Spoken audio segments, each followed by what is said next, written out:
Well, guys, congratulations, you finally found them. The greatest Python tutorials in the entire freaking universe. So, before we get started learning Python, making games, doing anything cool like that, what I want to mention is this.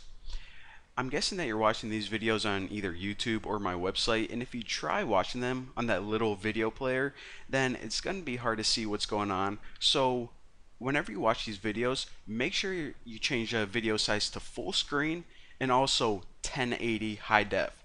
My entire desktop is 1080 and I'm going to be recording the entire thing. So again, make sure to change it to 1080 and also full screen, and these videos are going to be crystal clear. So, now that you're done with that, simple enough, what is Python? Now, you probably already know what it is and you just want to learn it, but for some people who are just watching this video because they heard of it before but they aren't really sure what it is, it's a programming language that you can use for a ton of stuff. You can actually use it not only for like web development, but you can use it to make computer games, just, basic software for the desktop like this crap right here. And you can also use it to make like web crawlers. So say you have a website and you want to go gather the links or go to a website and download all the images really easy, you can do it for that too. So again, there's a bunch of awesome stuff regarding Python, and that's why it's one of my favorite, actually I will say it is my favorite programming language of all time. Alright, so enough about me rambling on, talking about whatever. Let's go ahead and start coding. So the Python website that you need to go to is www.python.org, and go to that. This is the home page, and once you're on there, go to the download section. So click that and you're going to see OK. The first thing we have to decide is whether to download Python 2.7.8 or the latest one, 3.4.1. Now this is kind of old and it's becoming outdated, so I would highly recommend downloading Python 3.4.1. Why the heck not? Now whenever you download that, you're going to get this little thing right here, or wherever your downloads go to. So depending on what browser you use, it may be different to access your downloads, but if you go to Bucky, or your name's not going to be Bucky, but downloads, you're going to see you now have a file downloaded. So just double click this, and if it asks you for permission, say go ahead. Let me close out of this stuff. And it says OK. And this is actually one of the easiest installers. You just click next a bunch of times. If you ever installed anything in your life, it's going to feel like home.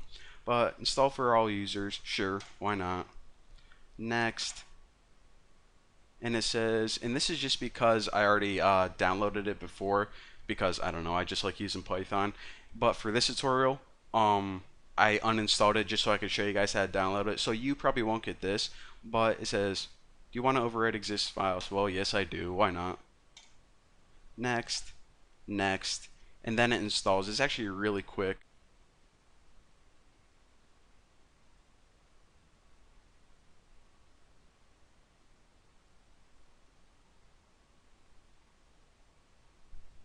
Alright, easy enough. I mean, hey, click like 2 buttons and now we have Python. Alright, so completed it, finish. Alright, so I guess we have Python now, but where the heck is it? How do you even start using it? Well, if you go to your start menu and go to all programs and scroll down, you're going to see that you now have a folder called Python 3.4. So click that, and it has a bunch of crap in it right now, but what we want right now is this, the IDLE. This is just a nice little program that lets us test out things in Python. Now we can just click this right now and it can open up. Okay, pretty cool. But what I want to show you guys how to do is this. We're actually going to be using this a lot, so go back to that, and if you right click it, you can press send to desktop, and then it puts you, or gives you a nice little handy icon on your desktop. So hopefully this is going to be one of your most used programs for the future. So now we can just double click it and boom, check it out. So again, this is called the Python IDLE, or the Python shell, and it lets you test out really simple commands. It's great for learning Python from the beginning. Now I'm not going to be actually start teaching you anything in this command, but just so we know that everything is up and working, just type in a simple equation like 3 plus, I don't know, 4. Why not? Hit enter, it gives us 7. Alright, so we're good to go. We have everything installed. We added a shortcut to the desktop, and now we are ready to start filling our brains with Python. So thank you guys for watching. Don't forget to subscribe, and in the next tutorial, we're going to start learning code.